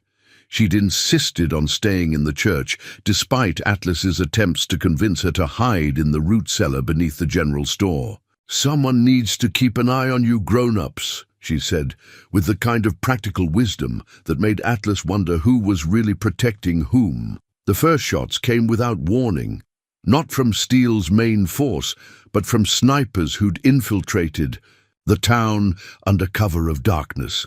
Glass exploded from the general store's windows, and Tom Crawford cursed as a bullet splintered the doorframe inches from his head. The blacksmith returned fire with his hunting rifle, his shot lighting up the night and revealing the position of one enemy marksman. "They're trying to draw us out," Atlas called down from the tower, his voice carrying clearly in the crisp mountain air. "Hold your positions and wait for my signal." But Steele wasn't interested in a prolonged siege. The colonel had learned patience during his military career, but he'd also learned that sometimes the direct approach was the most effective. His main force thundered into Iron Creek's main street like an avalanche, their war cries echoing off the mountains as they charged toward the church with weapons blazing.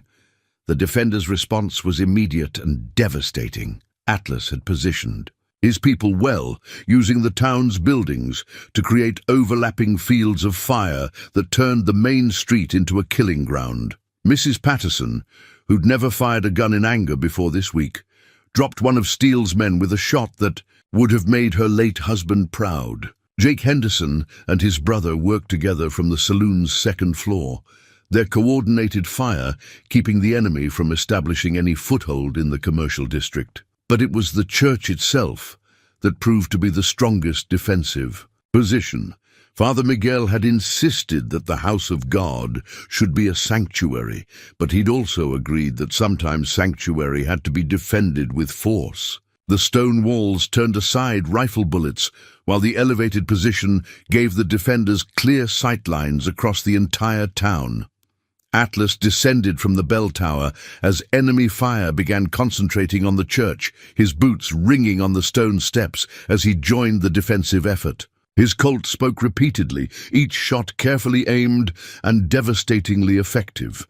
Years of practice had made him deadly accurate, even in poor light, and his targets fell with mechanical precision. "He's trying to flank us," Doc Henley shouted over the gunfire, pointing toward movement on the church's eastern side. A squad of Steele's men had broken off from the main attack and were working their way around the building's perimeter, looking for an undefended entrance.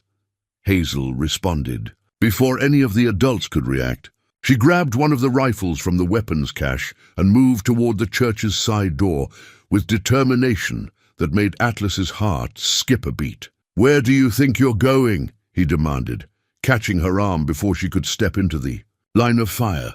"Someone has to watch the flanks," she replied with matter-of-fact courage.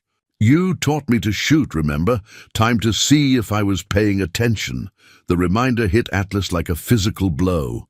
During the quiet days following the Brotherhood's defeat, he'd spent hours teaching Hazel to handle firearms, telling himself it was just practical frontier education.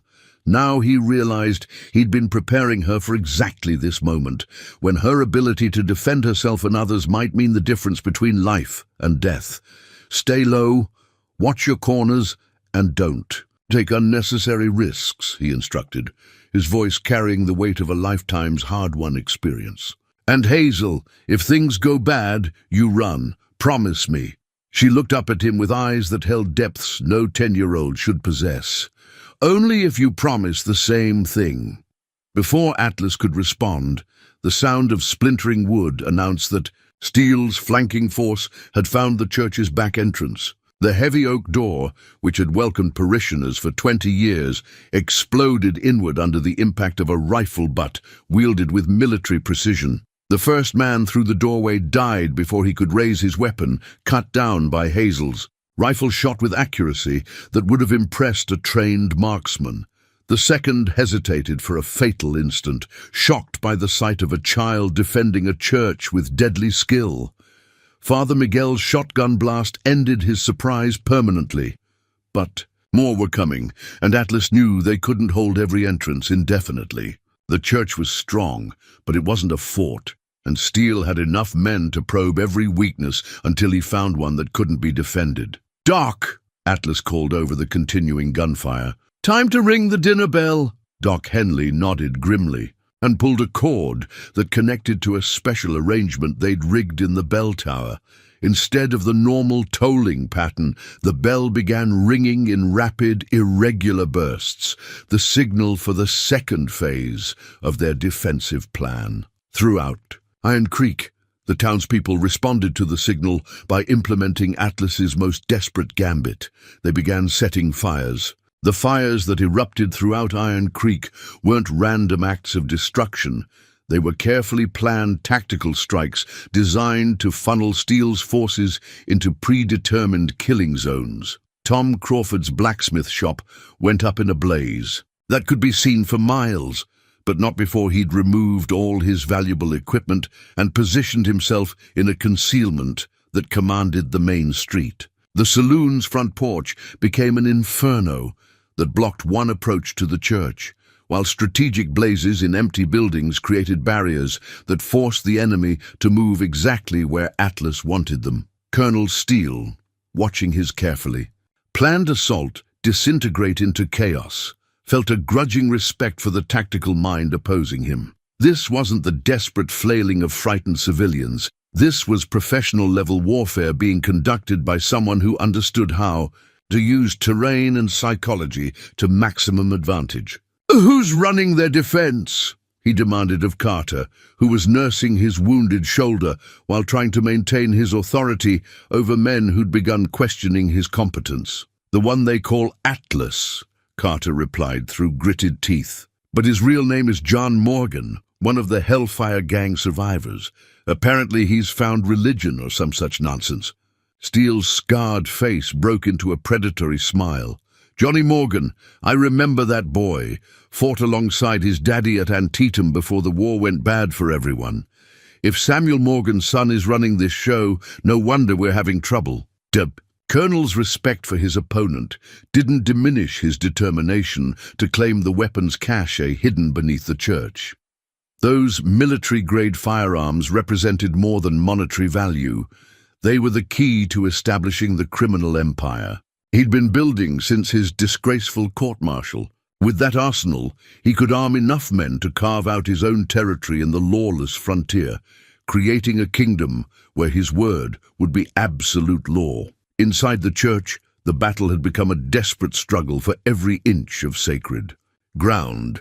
Steele's men had forced their way through the back entrance and were fighting room by room toward the main sanctuary, where Atlas and the core defenders had made their stand. Father Miguel's shotgun boomed repeatedly as he defended his altar with the fervor of a man protecting holy ground from desecration. Hazel had positioned herself behind a stone pillar, where she could cover both the main aisle and the side chapel, her rifle speaking with deadly accuracy every time an enemy showed himself. The wooden cross around her neck seemed to catch every stray beam of light, glowing like a beacon of defiance in the smoke-filled darkness.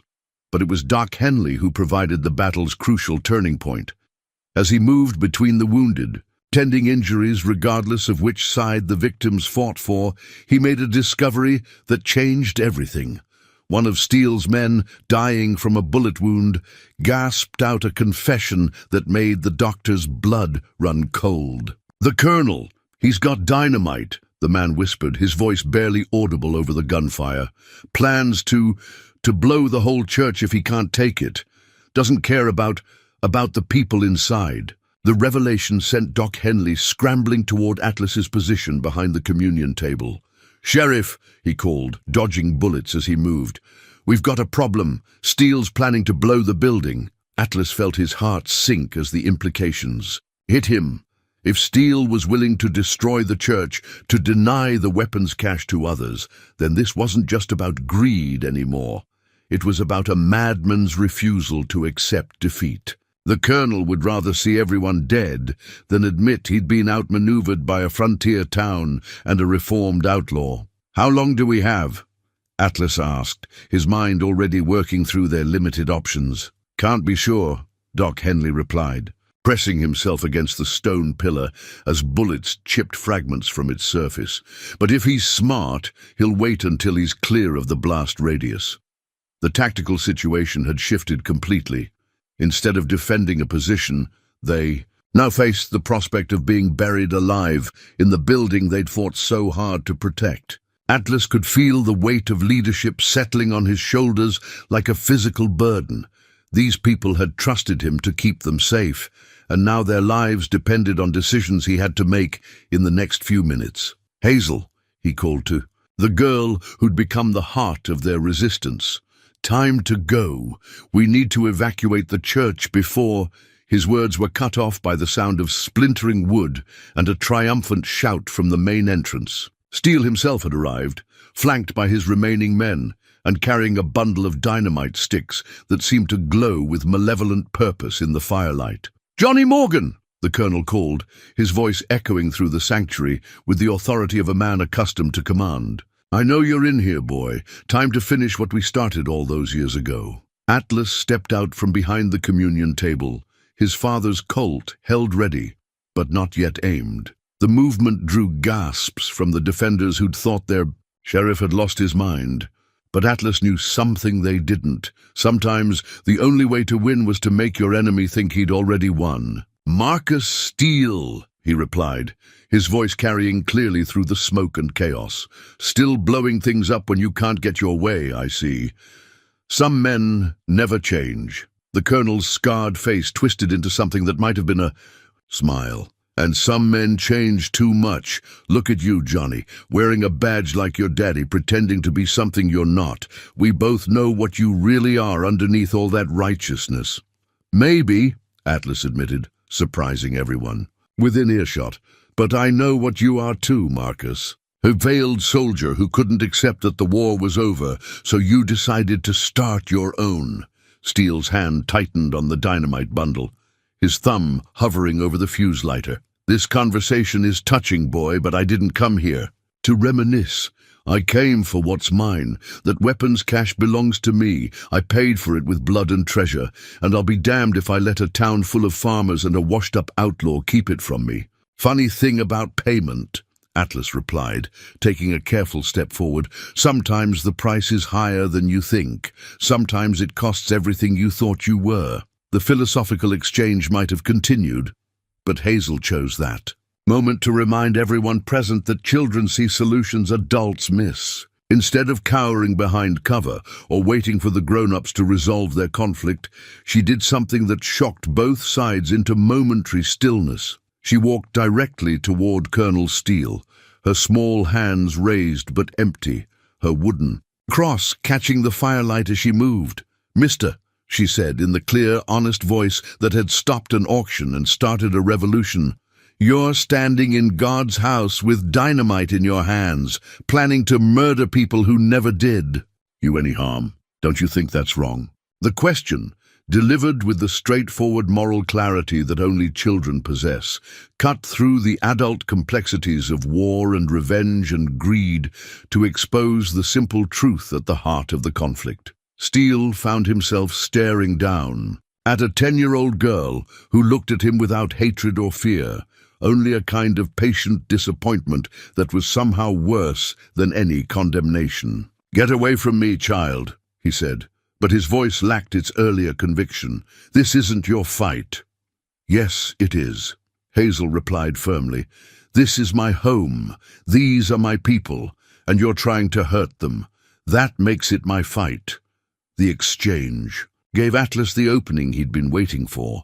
While Steele was distracted by the unexpected moral challenge from a child, the former outlaw moved with the speed and precision that had made him legendary on both sides of the law. His hand shot out, knocking the dynamite bundle from Steele's grasp, while his other hand brought the Colt up to center on the colonel's chest. But Steele was a veteran of too many battles to be taken easily. Even as the dynamite went flying, his own weapon was clearing leather, the two men facing each other across 5 feet of consecrated ground, with death hanging in the balance between them. The gunshots came so close together they sounded like a single explosion.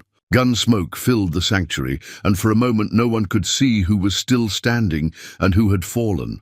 When the haze cleared, both men were on their feet, but blood was spreading across Steele's shirt front while Atlas remained unharmed. "Should have stayed retired, Marcus," Atlas said quietly, his smoking Colt still trained on the colonel's swaying form. Steele looked down at the growing stain on his chest, then back up at the man who'd bested him. "Maybe," he whispered, his voice growing weaker with each word, "but at least I never pretended to be something I wasn't." "No," Atlas agreed. "You were always exactly what you appeared to be. That's why you lost." The colonel's legs gave out, and he sank to his knees on the church floor, his weapon falling from nerveless fingers. Around him, his surviving men began throwing down their arms, their will to fight dying with their leader's authority. As Doc Henley moved to tend the wounded and Father Miguel began the grim task of counting the cost of their victory, Atlas knelt beside Hazel and pulled her into a gentle embrace. The child, who'd faced down armed killers with nothing but courage and moral conviction, was finally allowed to be 10 years old again, tears streaming down her face as the weight of what they'd all endured settled on her small shoulders. "It's over," Atlas murmured into her hair, his own voice thick with emotion. "You did good, little one, you did real good." Outside, the fires that had helped win the battle continued to burn, but they no longer seemed like symbols of destruction. In their light, the people of Iron Creek began to emerge from hiding, ready to rebuild what had been damaged and to create something better from the ashes of what they'd lost. The church bell, which had been silent during the final confrontation, began to ring again. Not the urgent call to battle they'd heard all night, but the steady, peaceful tolling that called a community together in thanksgiving for trials survived and blessings received. Iron Creek had found its sheriff, and more. Importantly, it had found itself. 6 months after the battle that freed Iron Creek from the shadow of the Crimson Brotherhood, the town had been transformed in ways both visible and profound. The buildings damaged by fire had been rebuilt stronger than before. The main street bore fresh wooden sidewalks that spoke of prosperity and hope, and the church bell rang regularly again, not as a call to battle, but as the voice of a community that had rediscovered its soul. Atlas stood on the porch of the sheriff's office, a new badge gleaming on his vest. Not his father's tarnished star, but a fresh commission from the territorial governor recognizing Iron Creek as an official judicial district. The weight of legitimate authority felt different from the borrowed badge he'd worn during the crisis, heavier with responsibility, but lighter with the knowledge that his authority came from the consent of the governed rather than the desperation of the moment. The morning was crisp and clear, with autumn painting the mountain slopes in shades of gold and crimson that reminded him of better things than blood and violence. At his feet lay a letter that had arrived on the weekly mail coach, bearing the official seal of the United States Marshal Service. Its contents had confirmed what he'd hoped, but hardly dared believe. The weapons cache beneath the church had been claimed by federal authorities. The surviving members of Steele's organization had been rounded up across 3 territories, and the threat they'd represented was finally, truly ended. "Sheriff Morgan?" a young voice called, and Atlas turned to see Timothy Walsh approaching with the kind of urgent purpose that usually meant trouble of one sort or another. "What is it, Tim?" Atlas asked, his hand unconsciously moving toward his gun. Old habits born of hard experience. "Mrs. Patterson says there's strangers riding in from the North Road," the boy reported, slightly out of breath from his run across town. "She thinks they might be more trouble." Atlas felt his jaw tighten, despite his efforts to remain calm. Iron Creek had been peaceful for months, but the frontier was an unpredictable place where trouble could arrive without warning. He'd learned not to take their hard-won tranquility for granted. "How many riders?" he asked, already moving toward the main street. "Just 2, Timothy replied, falling into step beside the sheriff. "But Mrs. Patterson says one of them looks official-like." "Government man, maybe." The description eased some of Atlas's tension. If trouble were coming, it would likely arrive in larger numbers and with less ceremony. Still, he kept his hand near his weapon as he walked toward the northern edge of town, where a small crowd had already gathered to observe the newcomers. What he saw made him stop in his tracks. The two riders approaching Iron Creek weren't strangers at all. They were Deputy Frank Sullivan, his father's old partner, and beside him rode a woman Atlas hadn't seen in 15 years, but would have recognized anywhere. Marshal Sarah Morgan Crawford, his sister, wearing the federal badge their father would have been proud to see. "Johnny," she called as soon as she was close enough to be heard clearly. "Been looking for you for quite some time, little brother." The reunion that followed was witnessed by half the town, a public display of emotion that reminded everyone present that even the strongest people needed family, needed connection to something larger than their own struggles and triumphs. Sarah dismounted and embraced her brother with the fierce affection of someone who'd thought him lost forever, while Deputy Sullivan looked on with the satisfaction of a man who'd finally kept a promise made to a dying friend. "Samuel would be proud," Sullivan said quietly, gesturing toward the badge on Atlas's chest and the peaceful town spreading out behind him. "You found your way home, boy. Took the long road, but you made it." The celebration that evening filled the church with voices raised in songs of thanksgiving and joy, the same sanctuary that had been a battlefield 6 months before, now serving its intended purpose as a place where community gathered to acknowledge blessings received and challenges overcome.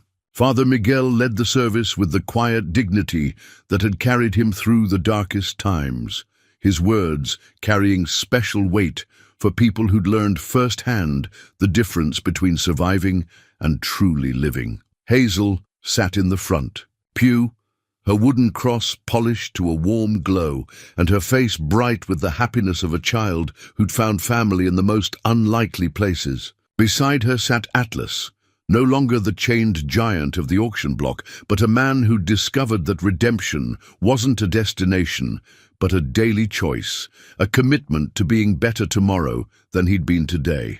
During the service, Atlas stood to address the congregation, something he'd never done before, despite his position as sheriff. Public speaking wasn't his strength, but there were things that needed saying, acknowledgments that couldn't be left unspoken.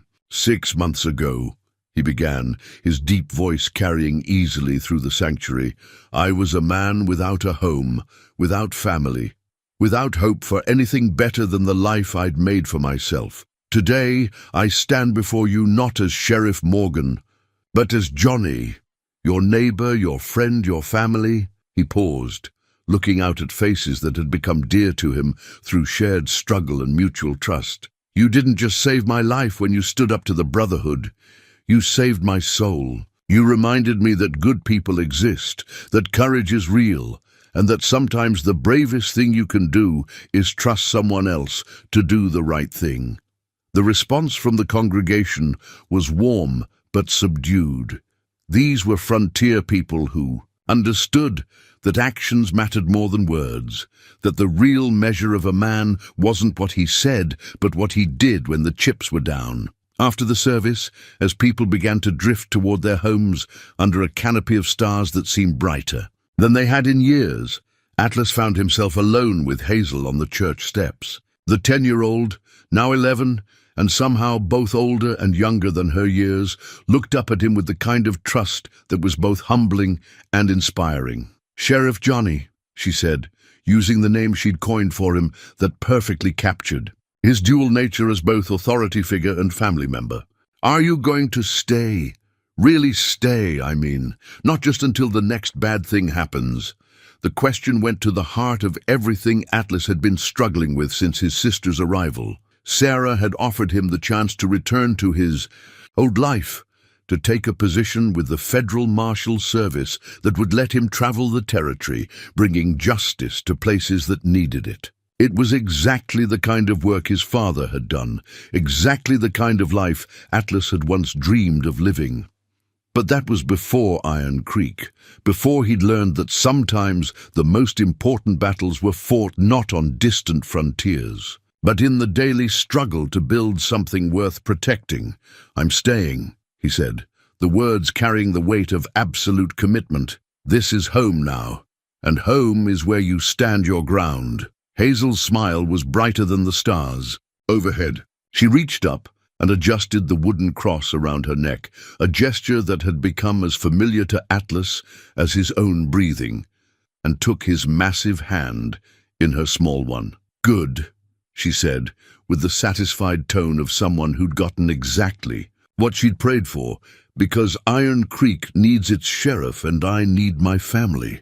As they walked toward the house where Hazel lived with her aunt, the house that had become Atlas's home as well, in all the ways that mattered, the church bell rang one final time. Not the urgent call to battle they'd heard 6 months before, but the peaceful tolling that marked the end of one day and the promise of tomorrow. Behind them, the lights of Iron Creek glowed warm and welcoming, a beacon of hope in the vast darkness of the frontier. It was a small town, an insignificant dot on the territorial maps, but it was proof that ordinary people could do extraordinary things when they found the courage to stand together, and in the heart of a man who'd lost his way and found it again, in the soul of a child who'd learned that family wasn't about blood, but about choice, the promise of that tomorrow burned bright as any star in the infinite sky above. The story of Atlas and Hazel, of Iron Creek and its people, was just beginning. But they faced that future together, and that made all the difference in the world.